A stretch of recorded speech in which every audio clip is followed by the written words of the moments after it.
안녕하십니까. 거꾸로 읽는 조선왕조실록 세 번째 강의는 선택과 집중, 훈민정음을 창제한 세종의 전략이라는 제목의 강의입니다. 강의를 맡은 박영규 박사입니다.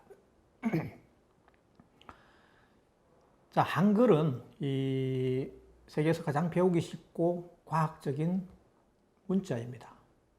자, 이건 우리 한국 사람들이 하는 칭찬, 자화자찬 이런 게 아닙니다. 세계적인 석학들이 하는 얘기입니다. 총균세라는 책 여러분 잘 아시죠? 모른다고요? 그래도 이름은 한 번쯤 들어보셨죠? 자, 서양의 문명이 왜 세계를 제패했느냐고 하는 그 얘기를, 그 문제를 이 문명사적인 관점에서 무기, 그 다음에 세균, 문자 체계, 이 세 가지 관점에서 추적하고 있는 책이 바로 이 총균세라고 하는 책인데요. 한때 서울대학교 학생들이 이 도서관에서 가장 많이 대출해서 읽은 책이라고 해서 언론에 기사화된 적이 있습니다. 그래서 그만큼 유명한 책입니다. 자, 이 총균세의 저자인 제레드 다이아몬드 교수가 이런 얘기를 했습니다. 세계 모든 언어들은 한글에 비하면 대단히 형편없다. 한글이 세계에서 가장 과학적인 문자 체계다 하고 극찬을 했습니다. 그러니까 여러 번 이런 그 얘기를 했기 때문에 이 사람이 이게 속에 있는 말입니다. 뿐만 아니고 하버드대학의 라이샤워 교수라든지 페어뱅크 교수 이런 사람들도 똑같은 얘기를 했습니다. 심지어 하버드대학 교수 중에는 한글날이 되면은 이 연리를 제쳐놓고 사람들을 자기 집에 초청해서 이 파티를 연 사람도 있습니다. 우리나라 사람이 아니고 미국 교수인데 기자들이 물어봤습니다. 왜 당신은 한국의 이 한글날을 기념해서 축제를 하느냐? 미국 사람이. 그랬더니만은 이 날은 우리 언어학자들이 영광스럽게 기억할 수 있는 유일한 날이다. 그래서 내가 기념하는 것이다. 이렇게 얘기했습니다. 그만큼 한글은 세계적인 석학들로부터 이 찬사를 받은 그런 매우 과학적인 글입니다. 그리고 쉽게 배울 수 있습니다. 정인지가 훈민정음 서문에서 말했죠. 슬기로운 사람은 반나절 만에 깨우칠 수 있고 비록 어리석은 사람이라 하더라도 열흘이면 배울 수 있다. 그만큼 쉽게 배울 수 있는 것입니다. 자, 그러면 훈민정음은 왜 만들었나고 하는 그 얘기를 좀 해보겠습니다. 세종은 대단히 백성들이 이 글을 몰라서 특히 이 양반 계급들과 국가기관하고 소송이 붙었을 때 글을 몰라서 패소하는 그런 일을 대단히 많이 안타까워했습니다. 그래서 그림에도 보시겠지만은 추노라고 하죠. 그래서 이 일반 백성들은 억울하게 죄를 뒤집어 쓰고 이렇게 이 얼굴에 이렇게 노자도 이렇게 그려놓은 자형을 받고 하는 그런 일들이 빈번했습니다. 세종은 이런 사례들을 신하들로부터 여러 번 보고를 받았습니다. 그래서 매우 안타깝게 여겼습니다. 그래서 글을 몰라서 소송에서 지는 억울한 백성이 없게 하려는 그런 의도로 사실은 이 한글을 창제했던 것입니다. 처음에 세종은 한글을 창제하기 전에 무슨 일을 했냐면 이두 아시죠? 이두를 써서 법률 체계를 좀 쉽게 고쳐보려고 했습니다. 그런데 이두도 마찬가지죠. 기본적으로 한자를 조금 알고 있어야 이걸 해독할 수 있거든요. 그래서 이것도 별로 쓸모가 없구나 하고 판단하고 그때부터 좀 더 쉬운 모든 백성들이 쉽게 배울 수 있는 문자를 고안하기 시작했는데 바로 그 시점이 훈민정음 창제에 나선 시점이다. 이렇게 판단됩니다. 그 이유는 바로 화면에 나오듯이 저런 이유입니다. 어린 백성이 니로고자 홀빼 이슈도 제 뜻을 실어 펴지 못할 놈이 하니라. 훈민정음 서문에 그런 얘기 나오죠. 어리석은 백성이 자기 뜻을 이루고자 해도 글을 모르기 때문에 제 뜻을 잘 펴지 못하는 사람이 워낙 많아서 내가 이런 백성들의 억울함을 해소해 주기 위해서 훈민정음을 창제했다. 이런 얘기가 되겠습니다. 그러면 훈민정음은 누가 만들었나? 자, 훈민정음은 이 만든 시기, 만든 사람, 만든 원리가 알려진 그 세계 유일한 언어입니다. 이 지구촌의 사람들이 쓰는 언어는 대충 대략적으로 볼 때 한 6,000가지가 됩니다. 굉장히 많죠. 근데 이 언어들, 수많은 언어들 가운데 만든 시기, 만든 사람, 만든 원리가 정확하게 알려진 언어는 하나도 없습니다. 유일한 언어가 바로 훈민정음입니다. 만든 시기 1443년 12월 30일, 반포일 1446년 9월 29일. 원리는 어떻게 해서 만들었냐? 천지인, 하늘, 땅, 사람, 우주를 구성하는 천지인의 원리를 응용하고 그 다음에 음양오행의 원리도 차용을 했습니다. 그리고 사람이 내는 발성기관이 내는 이 성대를 묘사하는 기역, 니은, 디귿 이거 전부 다 이렇게 이걸 참고해서 만드는 것이다. 만든 원리도 확실합니다. 그러면 누가 만들었느냐? 기존에 이 많은 사람들이 지지한 썰은 훈민정음은 세종과 집현전 학자들의 합작품이다. 이런 게 주로 이제 정설로 자리를 잡고 있었습니다. 그런데 이건 실록을 가만히 살펴보면 이건 아닙니다. 만약에 이 훈민정음을 세종과 집현전 학자들이 공동으로 만든 합작품이라 그러면 어떠했을까? 실록에 만든 시기가 최초로 만든 시기가 1443년 12월 30일이라고 되어 있는데 그 이전에 그에 관한 기사들이 많이 있겠죠. 최소한 한 번쯤은 나올 겁니다. 근데 하나도 없어요. 전혀 그런 기록이 없습니다. 그래서 이건 뭔가 비밀리에 추진했다는 게 확실합니다. 세종이 혼자서. 그래서 이 세종과 집현전 학자들의 공동 작품, 공동 창제설은 이제 정설에서 밀려났습니다. 그래서 세종의 단독 창제설이 점점 더 힘을 얻어가는, 그게 더 설득력이 있다고 그렇게 해석하는 것이 합리적이다. 그 하는 게 제 생각입니다. 그래서 훈민정음은 세종대왕이 만들었다. 고 볼 수 있습니다. 자, 그러면 이런 의문이 듭니다. 세종은 왜 비밀리에 작업을 진행했을까요? 국가의 공식적인 언어를 만드는데 혼자서 그것도 비밀리에 이 작업을 프로젝트를 진행했다. 이것도 뭔가 좀 쉽게 납득할 수 없는 지점이긴 하죠. 하지만 여기에는 그럴 만한 이유가 있었습니다. 만약 이제 생각해 보십시오. 만약 세종이 이걸 이제 내가 이 훈민정음 백성들이 쓸 수 있는 쉬운 언어를 하나 만들겠다고 공론화했다고 칩시다. 그러니까 당신들이 좀 거들어 주시오. 이렇게 공론화했다고 치면은 신하들이 어떻게 되겠습니까? 벌떼같이 들고 일어났겠죠. 왜? 이 한자라고 하는 것은 이 양반들의 자기들의 사회적 기득권을 유지해주는 대단히 중요한 수단이었습니다. 문자를 독점하는 것은 곧 이 권력을 독점하는 것과 마찬가지였습니다. 한자는 어렵기 때문에 쉽게 배울 수 없었죠. 지금도 마찬가지겠지만은 과거에도 그랬습니다. 특히 농사를 짓는 이 일반 서민들 입장에서는 쉽게 배울 엄두를 내지 못했습니다. 농사를 짓지 않고 이 한가로운 시간이 많은 지주계급들, 그래서 양반들 많이 배울 수 있는 그런 특권이었죠. 그래서 양반들은 일반 백성들이 한자를 깨우쳐서 과거 시험에 응시하는 것을 원천적으로 차단했습니다. 자기들만 했죠. 그래서 권력을 독점하는 그런 지배구조를 공고하게 하는 그런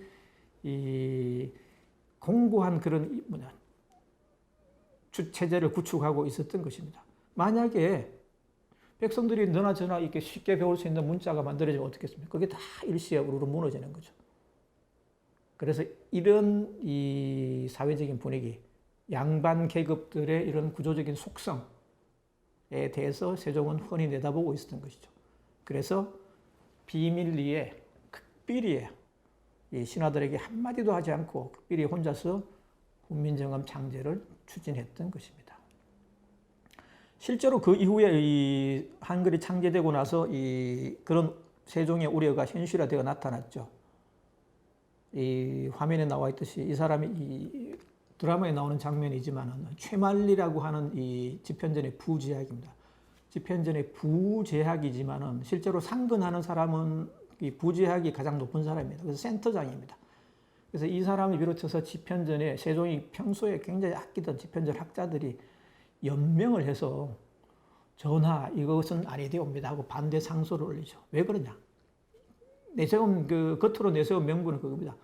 우리가 중국의 4대를 하고 있는데 중국의 중국에 반대하는 다른 그런 이 문자를 만들면 중국이 어떻게 생각하겠냐는 거죠.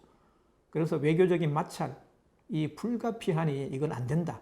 고 반대했던 것입니다. 그렇지만 속마음은 그게 아니죠. 아까 말씀드렸듯이 문자를 통한 권력 이 독점, 이게 붕괴되는 현상을 두려워했기 때문이죠. 세종은 이 처음부터 이런 그 현상을 다 미리 내다보고 있었습니다. 그래서 논리적으로 조목조목 반박했습니다. 그래서 이 최만리를 비롯한 지편절학자들이 내세운 이 상소문의 파장, 정치적인 파장은 그렇게 오래 끌지 않았습니다. 상당히 쉽게 가라앉았던 편이었습니다.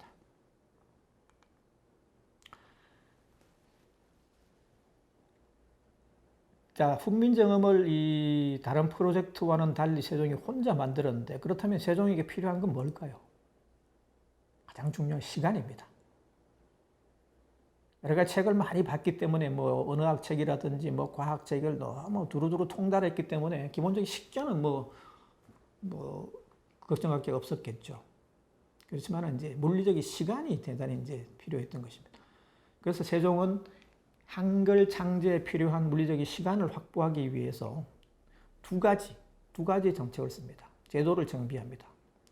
이 첫 번째가 육조직계제라고 하는 이 정부 구조를 의정부 서사제로 변경합니다. 밑에 그림이 있지만 어떻게 틀리냐 하면은 육조직계제는 이 육조의 장관, 이호 예방 현공이라고 그러죠. 이 육조의 이 장관, 판서들이 임금에게 직접 모든 이 사안을 보고하는 책입니다. 그러면 어떻게 되겠습니까? 임금이 굉장히 이게 업무로드가 많이 걸리겠죠.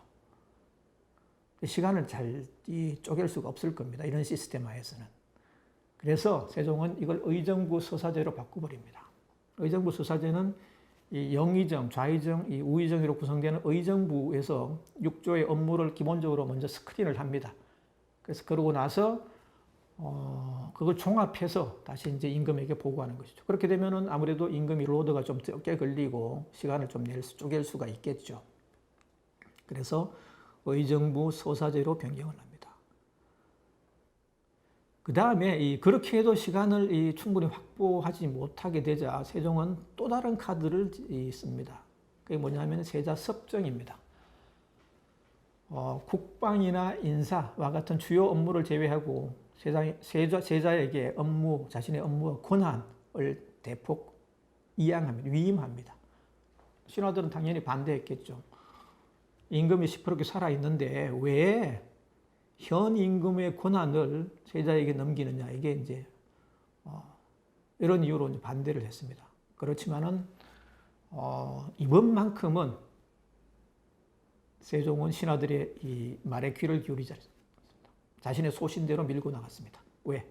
훈민정음 창제가 워낙 중요했기 때문에 그랬겠죠. 그래서 세자 섭정을 관철시키고 거기에서 얻은 시간을 훈민정음 창제에 쏟아붓게 되는 것입니다. 자, 이 당시 세종이 얼마나 이 훈민정음 창제에 선택적으로 집중했느냐고 하는 것을 보여주는 또 다른 이 에피소드가 하나 있는데 잠시 소개해 드리겠습니다. 세종의 초수리 행차와 경호실장의 과로사인데 1444년 2월 28일 세종은 눈병 치료차 청주 초수리로 출발합니다. 이 초수리는 들어보셨죠? 이게 물이 지금도 그렇죠. 이렇게 초정리 약수라고 그러지 않습니까? 굉장히 물이 좋기로 유명합니다. 그래서 여기서 나는 물로 눈을 씻으면은 이 눈병이 치료된다고 하는 얘기가 있어서 이쪽으로 가서 눈병을 치료하려고 여기로 갑니다. 그 날짜가 바로 1444년 2월 28일입니다. 그런데 재밌는 것은 이 세종 일행이 초수리에 언제 도착했느냐? 실록 기록을 보니까 3월 2일 날 도착했다고 되어 있습니다. 2월 29일 날 이 경기도 무슨 어디를 거쳐서 안성을 거쳐서 덕천을 거쳐서 그리고 3월 2일 날 초수리에 도착했다고 되어 있습니다. 실록에 차례차례 기록이 되어 있습니다. 그러면 한번 따져보죠. 경복궁에서 서울에서 이 초수리까지 거리가 얼마냐면 한 300리 됩니다. 이게 지금으로 단위로 환산하면 한 120km 됩니다. 그러니까 4일 만에 이걸 갔기 때문에 하루 평균 30km 속도로 행군을 했다는 겁니다. 가마를 타고 가는데, 그리고 그 당시 세종 혼자만 간 게 아니죠. 신하들이 잔뜩 동행을 하고, 특히 이 왕비도 따라가고 세자도 따라가고, 특히 그 9살 난 영흥대군까지 이 동행을 했습니다. 세종은 왜 이렇게 이 행군을 재촉했을까? 역사를 조금 더 거꾸로 거슬러 올라가면 답이 나옵니다. 자, 2월 28일 날 세종이 나섰는데 8일 전에 무슨 일이 있었냐니까 아까 말씀드린 최만리 등의 훈민정음, 장제, 반대, 상수가 있었습니다. 아까 말씀드렸죠. 이거 뭐 쉽게 제압했다고. 논리적으로 또박또박 이제 쉽게 제압했죠. 그렇지만은 마음속에는, 세종의 마음속에는 여전히 훈민정음이 있었던 겁니다. 초수리로 출발했지만 마음은 여전히 콩밭에 훈민정음에 가 있었던 것이죠. 어떻게 하면은 훈민정음 후속 작업을 더 잘해서 말끔하게 해서 백성들에게 선물로 줄까 하는 생각이 많았던 것이죠. 그래서 이런 일 때문에 경호실장이 과로사하는 그런 일이 발생하게 됩니다. 워낙 강행군을 하다 보니까 이제 경호실장이 과로사를 한 것이죠. 그리고 이 초수리에 이 세종이 머문 기간을 따져보니까 실록 기록을 종합해서 따져보니까 60일입니다. 1444년 3월 2일에 도착했는데 초수리를 출발해서 서울로 간 게 5월 2일이라고 되어 있습니다. 그럼 60일이지 않습니까? 이 2달 동안 거기서 이제 훈민정음 후속 작업을 했다는 것입니다. 자, 여기서 우리가 이 한 가지 유념해서 봐야 될 사실이 하나 있는데요. 훈민정음 창제에 따라서 그 후속 작업 과정에서 집현전 학자들도 이제 기본적으로 어느 정도 인발브를 했다 그랬지 않습니까? 창제는 세종이 혼자 했죠. 그 뒤에 신하들이 이제 개입을 했는데 그 중에서 특히 많은 업적을 낳은 일을 한 사람이 누구죠? 잘 알고 있으시죠, 여러분? 바로 정인지입니다. 훈민정음 해례본에 서문을 쓴 바로 그 정인지입니다. 이 정인지를 세종은 어떻게 했냐니까 이 충청도 도채찰사로 발령을 내립니다. 채찰사가 뭐냐 하니까 임시직입니다.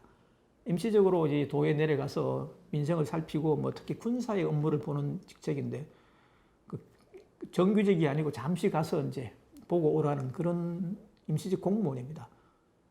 정인지를 세종은 충청도 도채찰사로 파견시켰던 것입니다. 의도가 있었던 것이죠. 충청도에 관아가 있던 이 청주하고 초수리는 불과 반나절이면 오고 갈 수 있는 그런 거리, 가까운 거리죠. 그래서 충청도 도채찰사로 내려와 있던 정인지를 세종은 초수리로 부릅니다. 그리고 거기에서 세종과 함께 정인지는 여러 가지 일을 후속 작업을 하죠. 정인지도 대단히 이 식견이 뛰어난 인물이었습니다. 문학이라든지 무슨 과학, 수학 모르는 게 없을 정도로 천재였습니다. 그래서 세종이 이 자신과 함께 훈민정음 후속 작업을 맡길 수 있는 최적의 인물이었습니다. 그래서 의도적으로 아마 정인지를 충청도 도채찰사로 파견시켰던 것이 아닌가 하는 게 제 추론입니다. 이것은 단순한 추론이긴 하지만은 그 이후에 전개되는 과정을 보면은 대단히 합리적인 추론이라고 하는 것이 제 생각입니다. 이 초수리에서 세종과 함께 훈민정음 후속 작업을 하면서 정인지는 이런 걸 느꼈을 것입니다. 임금께서 왜 그렇게 열심히 이 훈민정음 창제를 하셨는지, 그런 인간적인 고뇌, 갈등 이런 것도 이해를 하게 되었을 것이고요. 특히 훈민정음에 담긴 철학적인 의미, 역사적 의, 그리고 창제 원리 이런 것들을 하나씩 다 이제 깨닫게 되었겠죠. 그래서 그것이 나중에 정인지가 훈민정음 서문을 쓰는데 큰 도움을 주게 되는 것입니다. 그 소통 때문에 두 사람이 통하게 되는 것입니다.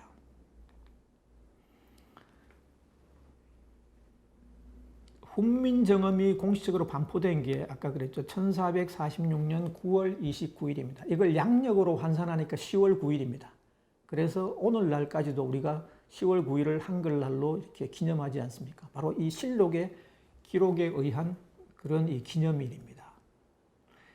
그 날짜의 세종실록에는 이 훈민정음을 반포했다고 하는 이 기사가 있는데 쭉 나와 있는데 두 사람의 이 실명이 등장합니다. 하나는 세종이죠. 세종의제.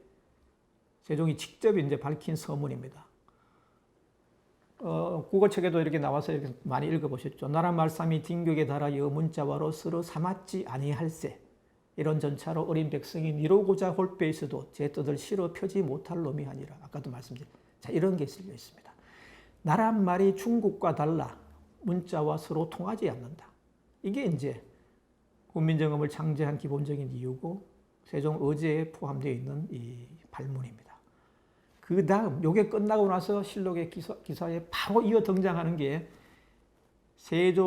예조판서입니다. 죄송합니다. 예조판서 정인지의 서문에 이르기를 이렇게 되어 있습니다. 뭐라고 되어 있냐 하니까 중국의 문자와 조선의 말이 다른 것이 둥근 막대기가 네모난 구멍에 들어가 서로 어긋남과 같은데 어찌 능히 통하여 막힘이 없겠는가. 자, 세종의 이 인식 그리고 정인지의 인식이 똑같습니다. 동일합니다. 이 문장을 통해서 확인할 수 있듯이 동일한 것입니다. 지금까지 살펴봤듯이 초수리에서 세종과 함께 훈민정음 후속 작업을 하면서 정인지는 소통했고 그 소통이 바로 이러한 결과를 가져온 것입니다. 자, 이것으로 세 번째 강의 훈민정음을 창제한 세종의 전략, 선택과 집중이라는 강의를 마치도록 하겠습니다. 경청해 주셔서 감사합니다.